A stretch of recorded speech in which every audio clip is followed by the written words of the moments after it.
আসসালামু আলাইকুম সুপ্রিয় শিক্ষার্থী। আজকে আমি তোমাদের সামনে নবম দশম শ্রেণীর রসায়ন বইয়ের প্রথম অধ্যায় রসায়নের ধারণা থেকে আলোচনা করব। এই চ্যাপ্টার থেকে আসলে সিকিউ অংশে খুব কম প্রশ্ন হয়, কিন্তু এমসিকিউ এর জন্য এই চ্যাপ্টারটা গুরুত্বপূর্ণ। প্রথমে রসায়ন কাকে বলে আমরা সেই ধারণাটা নেব। আসলে রসায়ন জিনিসটা কি?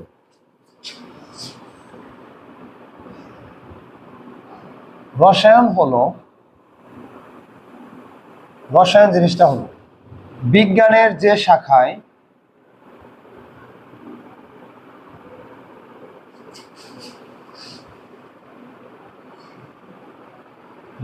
যে শাখায় পদার্থের গঠন,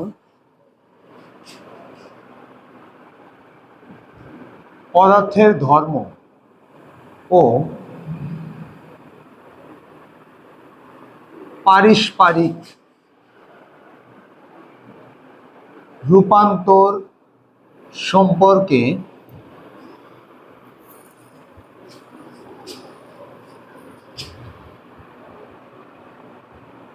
আলোচনা করা হয়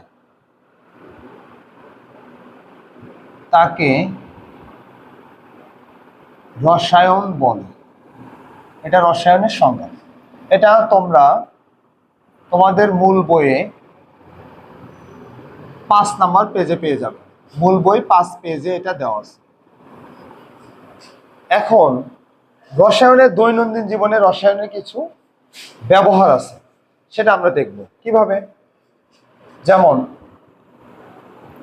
কাঁচা আম টক লাগে, কিন্তু প্রশ্ন হলো কেন টক লাগে? কাঁচা আমে দুইটা অ্যাসিড থাকে, একটা হলো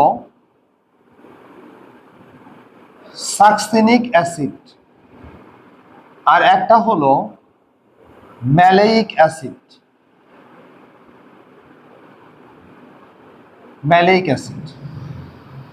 এই দুটো অ্যাসিড থাকার কারণে এটা টক লাগে। এই দুটো অ্যাসিড হলো এক ধরনের জৈব অ্যাসিড। এরা মূলত জৈব অ্যাসিড। আর জৈব অ্যাসিডগুলোর একটা বিশেষ ধর্ম হলো জৈব অ্যাসিডগুলো দুর্বল অ্যাসিড। দুর্বল অ্যাসিড হওয়ার কারণ কি? এতে হাইড্রোজেন আয়ন এর পরিমাণ কম থাকে। আর অ্যাসিড, সকল অ্যাসিডের মধ্যে যারা দুর্বল অ্যাসিড হবে, দুর্বল অ্যাসিডের স্বাদ হলো টক স্বাদ। দুর্বল অ্যাসিডের স্বাদ কেমন? দুর্বল অ্যাসিডের স্বাদ হলো টক স্বাদযুক্ত। এটা টক স্বাদ। এটা তোমাদের মূল বইয়ে 209 পেজে নিচের দিকে পেয়ে যাবে যে দুর্বল অ্যাসিডের স্বাদ হলো টক স্বাদযুক্ত। এখন আম যখন পাকে, আম পাকলে কি হয়? আম পাকলে এটা মূলত গ্লুকোজ এবং ফ্রুক্টোজে পরিণত হবে। গ্লুকোজ ও ফ্রুক্টোজে পরিণত হয়। গ্লুকোজ এবং ফ্রুক্টোজ, এটার কারণে এর স্বাদ কি হয়? এর স্বাদ হবে, এটা হবে মিষ্টি স্বাদযুক্ত আর কি। তাহলে আমরা দেখলাম কাঁচা আম টক, কারণ কি? কাঁচা আমের মধ্যে সাকসিনিক অ্যাসিড এবং ম্যালেইক অ্যাসিড আছে। এই দুটো অ্যাসিডই হলো জৈব অ্যাসিড। জৈব অ্যাসিডটা কি হয়? দুর্বল হয়ে থাকে। এটা তোমরা দুর্বল অ্যাসিড, জৈব অ্যাসিড যে দুর্বল, এটা মূল বই 278 পেজে পেয়ে যাবে। জৈব অ্যাসিড গুলো দুর্বল হয়, এই কারণে এটা খাদ্য হিসেবে গ্রহণ করা যায়। এতে হাইড্রোজেন আয়নের পরিমাণ কি থাকে? কম থাকে। আর দুর্বল অ্যাসিডের স্বাদ কেমন? টক। আম পাকলে গ্লুকোজ ও ফ্রুক্টোজে পরিণত হয়। Glucose, fructose, sucrose, galactose, lactose সবগুলোই মিষ্টি স্বাদযুক্ত, যার কারণে আম পাকলে আমরা যে স্বাদ পাবো সেটা হলো মিষ্টি। এবার আমরা দেখব মোম, কেরোসিন, প্রাকৃতিক গ্যাস, এগুলোর দহনে আমরা কি পাবো। প্রথমে আমরা আসি, মোম জিনিসটা কি? মোম হলো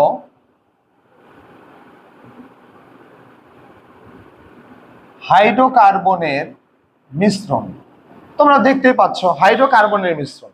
তার মানে মোমের মধ্যে দুইটা জিনিস কমন, হাইড্রোকার্বন। হাইড্রোকার্বন দ্বারা আমরা বুঝছি যেটা, সেটা হলো হাইড্রোজেন আছে এবং কার্বন আছে। তাহলে মোমকে দহন করলে কি পাওয়া যাবে? আচ্ছা, মোমকে দহন করলে, দহন শব্দের অর্থটা কি? দহন শব্দের অর্থ পোড়ানো। দহন মানে হলো পোড়ানো। এখন পোড়ানো হয় কার উপস্থিতিতে? দহন বিক্রিয়া দ্বারা আমরা যেটা বুঝবো, দহন বিক্রিয়া দ্বারা বুঝবো অক্সিজেন এর উপস্থিতিতে বিক্রিয়া। দহন বিক্রিয়াটা আমরা পেয়ে যাব মূল বই 153 পেজে, সুন্দর আলোচনা আছে। তো মোমকে দহন করলে আমরা কি পাবো? মোম যোগ দহন। আমরা মোমের পরিবর্তে যদি লিখি হাইড্রোকার্বনের মিশ্রণ এবং দহনের পরিবর্তে যদি অক্সিজেনকে লিখি, তাহলে একটা ব্যাপার দেখো, দহন বিক্রিয়া যেটা মূল বই 153 পৃষ্ঠায় আলোচনা আছে, কোন মৌল বা যৌগকে বাতাসের অক্সিজেনের উপস্থিতিতে পোড়ালে তার উপাদান মৌলের অক্সাইডে পরিণত হয়, এই বিক্রিয়াটাকে দহন বিক্রিয়া বলে। উপাদান মৌলের অক্সাইড, তার মানে হাইড্রোকার্বনের যদি মিশ্রণ হয়, আমরা CxHy ধরলাম মোমের মিশ্রণকে, একে অক্সিজেন দিয়ে দহন করব। তাহলে কার্বনকে কার্বন, অর্থাৎ মোমের উপাদান কার্বন ও হাইড্রোজেন, কার্বন অক্সিজেনে বিক্রিয়া করলে তার oxide, that means carbon dioxide তৈরি করবে। আর হাইড্রোজেন অক্সিজেনে বিক্রিয়া করলে তার অক্সাইড, তার মানে জলীয় বাষ্প উৎপন্ন করবে। আচ্ছা বলো তো, মোম আমরা কেন জ্বালাই? মোম আমরা জ্বালাই আলো পাওয়ার জন্য। তার মানে মোম জ্বালালে আমরা আলো পাবো। আর মোম জ্বালালে আমরা কি পাবো? তাপও পাবো, বোনাস। তার মানে মোমের দহনে আমরা পেয়ে যাব কার্বন ডাই অক্সাইড, জলীয় বাষ্প, এটাও গ্যাস, এটাও গ্যাস, এর সাথে তাপ, এর সাথে পাবো আমরা কি? আলো। এই আলোচনাটা, মোমের দহনের বিক্রিয়াটা তোমাদের মূল বই পেজ নাম্বার 25-এও দেওয়া আছে। মোমের জ্বলন এবং পদার্থের তিনটা অবস্থা, এই আলোচনার মধ্যে এটা পেয়ে যাবে। এখন আমরা তাহলে আবার একটু রিপিট করি। মোম হলো হাইড্রোকার্বনের মিশ্রণ। হাইড্রোকার্বনের মিশ্রণ মানে যেখানে কার্বন ও হাইড্রোজেন থাকবে তার মিশ্রণ, এই ধরনের যৌগের। একে আমরা দহন করব। দহন মানে কি? পোড়ানো। কার উপস্থিতিতে পোড়ানো? অক্সিজেনের উপস্থিতিতে পোড়ানো। দহন বিক্রিয়ার কি লাগবে? অক্সিজেনের উপস্থিতি লাগবে। এবার দেখো, মোমকে আমরা দহন করব। মোমকে দহনের ক্ষেত্রে দেখো, মোমের পরিবর্তে লিখছি হাইড্রোকার্বনের মিশ্রণ, দহনের পরিবর্তে লিখছি অক্সিজেন। হাইড্রোকার্বনের মিশ্রণ যেহেতু স্পেসিফিক বলা যাচ্ছে না কতটা কার্বন কতগুলো হাইড্রোজেন আছে, তো যাই হোক আমরা এটাকে ধরলাম CxHy, একে অক্সিজেন দ্বারা বিক্রিয়া করাবো। দহন বিক্রিয়ার শর্ত ছিল যে মৌল বা যৌগকে আমরা পোড়াবো তার উপাদান মৌলের অক্সাইড হবে। তাহলে এর উপাদান হলো কার্বন আর হাইড্রোজেন, তাদের অক্সাইড। কার্বনের অক্সাইড মানে কার্বন ডাই অক্সাইড, হাইড্রোজেনের অক্সাইড মানে হলো পানি, মানে জলীয় বাষ্প। এখানে মোম কেন জ্বালাই? আলোর জন্য। মোম জ্বালালে কি পাওয়া যায়? তাপ পাওয়া যায়। তার মানে আমরা ফাইনালি বুঝলাম মোমের দহনে আমরা পেয়ে যাব কার্বন ডাই অক্সাইড, জলীয় বাষ্প, তাপ এবং আলো।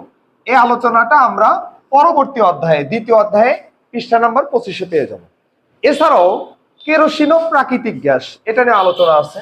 দেখো আমরা এটা কিভাবে সলভ করতে পারি। এটা একাদশ অধ্যায়ের পড়া।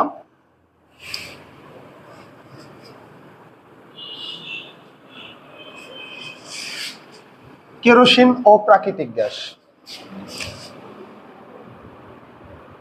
কেরোসিন বা প্রাকৃতিক গ্যাস যেটাই তুমি নাও, এরাও মূলত হাইড্রোকার্বন দ্বারা তৈরি। এরাও হাইড্রোকার্বন দ্বারা তৈরি। কাজেই তুমি যদি কেরোসিন প্রাকৃতিক গ্যাস, এটা হাইড্রোকার্বন দ্বারা তৈরি, কাজে তুমি কেরোসিনকে, কেরোসিন অথবা প্রাকৃতিক গ্যাসকে যখন তুমি দহন করবে, মানে অক্সিজেন দ্বারা পোড়াবে, তখন তুমি নিঃসন্দেহে কার্বন ডাই অক্সাইড পাবে, জলীয় বাষ্প পাবে, সাথে কি পাবে? শক্তি পাবে। এই শক্তি বিভিন্ন ভাবে কাজে লাগে, কখনো তাপ হয়, কখনো এটাতে তাপ আলো দুইটাই হয়, আমরা সেটা পাবো। এরপরে আমাদের আরেকটা রসায়নের সংগঠিত কিছু বিক্রিয়া আছে রসায়নের দৃষ্টিকোণ থেকে। সেই বিক্রিয়াটা হলো পেটের অ্যাসিডিটির জন্য আমরা অ্যান্টাসিড সেবন করি। 3 নাম্বার বিক্রিয়া, যেটা 5 পেজ থেকে। এছাড়াও আমরা রসায়নের দৃষ্টিকোণ থেকে আর একটা ঘটনা দেখতে পারি, সেটা হলো পেটের অ্যাসিডিটির কারণে আমরা অ্যান্টাসিড সেবন করি। প্রশ্ন হলো অ্যান্টাসিড জিনিসটা কি? অ্যান্টাসিড মূলত অ্যালুমিনিয়াম হাইড্রোক্সাইড ও ম্যাগনেসিয়াম হাইড্রোক্সাইডের মিশ্রণ, এই দুজনের মিশ্রণ হলো অ্যান্টাসিড। আমরা অ্যান্টাসিড রিলেটেড পড়া আমাদের মূল বই পৃষ্ঠা নাম্বার পেজ নাম্বার 5, মূল বই এটা আমরা পাবো পেজ নাম্বার 159 এবং মূল বই পেজ নাম্বার 223, এই পেজগুলোতে আমরা পেয়ে যাব। তো অ্যান্টাসিড আসলে কি করে? আমাদের পেটে অ্যাসিডিটির কারণে অস্বস্তি বোধ হয়, অ্যান্টাসিড এটাকে প্রশমিত করে। পেটের মধ্যে, মানুষের পেটে মূলত হাইড্রোক্লোরিক অ্যাসিড থাকে। হাইড্রোক্লোরিক অ্যাসিডের সাথে অ্যালুমিনিয়াম হাইড্রোক্সাইডের যদি আমরা বিক্রিয়া করাই, অ্যালুমিনিয়াম হাইড্রোক্সাইড এবং হাইড্রোক্লোরিক অ্যাসিড এটা বিক্রিয়া করলে আমরা পাবো অ্যালুমিনিয়াম ক্লোরাইড এবং পানি। এবং ম্যাগনেসিয়াম হাইড্রোক্সাইডকেও যদি আমরা হাইড্রোক্লোরিক অ্যাসিডের সাথে বিক্রিয়া করাই, আমরা ম্যাগনেসিয়াম ক্লোরাইড এবং পানি পাবো। অর্থাৎ পেটে অ্যাসিডিটির কারণে যদি আমরা অ্যান্টাসিড সেবন করি, অর্থাৎ অ্যালুমিনিয়াম হাইড্রোক্সাইড এবং ম্যাগনেসিয়াম হাইড্রোক্সাইডের মিশ্রণকে আমরা সেবন করি, তাহলে এটি আমাদের পেটের অ্যাসিডিটিকে প্রশমিত করে অ্যালুমিনিয়াম ক্লোরাইড, লবণ এবং পানি, অথবা ম্যাগনেসিয়াম ক্লোরাইড, লবণ এবং পানি উৎপন্ন করে। এতে পেটের অ্যাসিডিটি বা পেটের পীড়া থেকে, সমস্যার সমাধান থেকে মুক্তি পাওয়া যায়। এছাড়া অ্যান্টাসিডকে আরেকটা নামে ডাকা যায়, সেটা হলো অ্যান্টাসিডকে বলা হয় milk of magnesium, milk of magnesium.